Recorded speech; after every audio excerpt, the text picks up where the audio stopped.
Now, let's return to the confusing events that are going on in Russia right now. Now, the leader of the ruthless Wagner mercenary group, Yevgeny Prigozhin, took over the southern city of Rostov-on-Don on Saturday morning and began, as he puts it, marching for justice all the way to Moscow, before appearing to strike a deal that saw him withdraw his forces. But what does all of this mean for Ukraine? Well, to answer that question, I'm joined now by Oleksiy Goncharenko, who is a Ukrainian member of parliament, and also by the former head of the British Army, Lord Richard Dannatt. Oleksiy, thank you so much for joining us from the Ukraine. I'd like to begin with you, first of all. Clearly, this was seen in the Ukraine as an opportunity for the forces to actually benefit from this so-called mutiny that was going on. Are you now anxious that, in fact, Putin is going to double his efforts and unleash even more firepower on you now, just to prove that he really is the strong man who is still in control of the country? Hello, my name is Oleksiy. Thank you very much for inviting me. First of all, Putin showed to the whole world it's his weakness. He is extremely weak. And even Homer would see it, everybody sees it now in the world, and Russians also. Like Prigozhin, it was a definitely attempt of coup d'etat, and he was very close. He just got scared at the end to go to the end. And he stopped his army near Moscow, his column, and he took big money in order to stop what he is doing. But Putin is so weak. Just imagine the state in which a gang of mercenaries took control of one of the biggest cities in the country and attacked the capital. And during this attack, they destroyed 6 Russian helicopters and 1 Russian military jet, killed a number of Russian military men. After they are released from any convictions, and now they are free to go to some another country. Just imagine this. How would you call this state? It's a failed state, and Putin is a failed emperor. That is the reality. Speaking about how it will influence the war in Ukraine, definitely, if this mutiny would continue several days longer, better several weeks longer, that will be the end of Russian army in Ukraine. It was too quick to exploit it for our army. It was just in 24 hours. So I don't think that now it will, in short term, will change something on the battlefield. But on the middle term, it showed how weak is Russia, and I'm even more sure today in Ukrainian victory than before.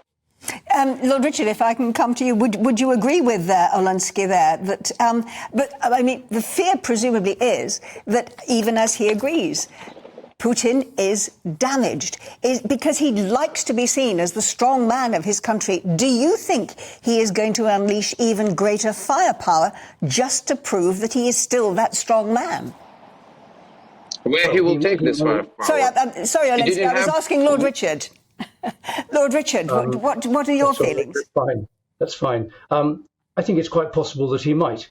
But whether that will have any great effect remains to be seen. What we've seen over the last 15, 16 months, when there have been successive attacks on Ukrainian civilian areas, that the morale of the Ukrainian civilians has remained very high. Ukraine has been very robust in dealing with these things. I think the really interesting issue is what the effect of all this is going to be on the battlefield, what the effect is going to be on the Ukrainian counteroffensive that is gradually building up its strength. Because there is no doubt that there were no winners on the Russian side out of the events of the last 24, 36 hours. Putin is damaged. His defense minister, Sergei Shoigu, is probably gone. Gerasimov, the chief of the general staff, his reputation is damaged. And Prigozhin, well, let's wait and see what happens to him next. I think my worry about him, if he goes to Belarus and takes a significant number of his soldiers with him, that it's possible that he might try and launch another attack on Ukraine from Belarus. And I'm sure the Ukrainian higher command will make sure that they're watching that border very carefully.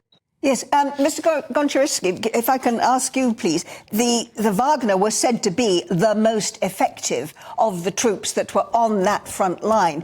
Are you seeing any evidence that now that they are being withdrawn and integrated into the main Russian army, that in fact that army now is less effective than it was? Definitely, Russian moral of Russian troops has declined. Definitely, Wagner Group was one of the groups which were capable to attack. Not many in Russian army. Now it's out of the game. Also, Russia lost number of helicopters and one military jet. So Russian army is weakened. Is it weakened enough in order to Ukraine counteroffensive to receive a short-term, quick strategic result? We will see it in the next days, maximum weeks. Lord Richard, tell you what struck me as being very interesting about what happened in the last, 24 hours, was that as the Wagner were moving up the M4 towards Moscow, they didn't have any opposition. It was almost, when they were in Rostov-on-Don, none of the troops there came out to resist them. They stayed in their barracks. There was no resistance as they made their way further up the M4. What does that tell you about the attitude of the supposedly loyal Russian troops to what the Wagner troops were trying to achieve? Well, Angela, you've just said it, supposedly loyal. When you've got a coup or a mutiny like this, the role and the actions of the government forces are very interesting. What the regular army could have done is opposed the Wagner group, or in this case, it chose not to. Now, the big issue was what Prigozhin was really trying to achieve by driving up the M4 from Rostov all the way to Moscow. Did he think he would actually get all the way there? Did he think that he would depose Putin from the Kremlin? No, I don't think he did. And even if the regular Russian army had not opposed him, I think the loyalty of the SFB and the interior troops would put on Putin's behalf would probably have stopped him. So I think Prigozhin actually realized that his headlong rush towards the Kremlin was going to get him nowhere. So it was very much in his interest to use the excuse of, I'm turning back to avoid bloodshed, to be able to climb down. But it's extraordinary that having been accused of all kinds of crimes, he is now being exonerated, excused, charges against him dropped, and he's allowed to go into exile, supposedly, in Belarus. Everybody on the Russian side is damaged as a result of all this. Yeah. I think this will have an effect on the morale and the leadership of Russian soldiers in the front line, which will only benefit in the short to medium term the Ukrainian armed forces as they increase the strength of their counteroffensive.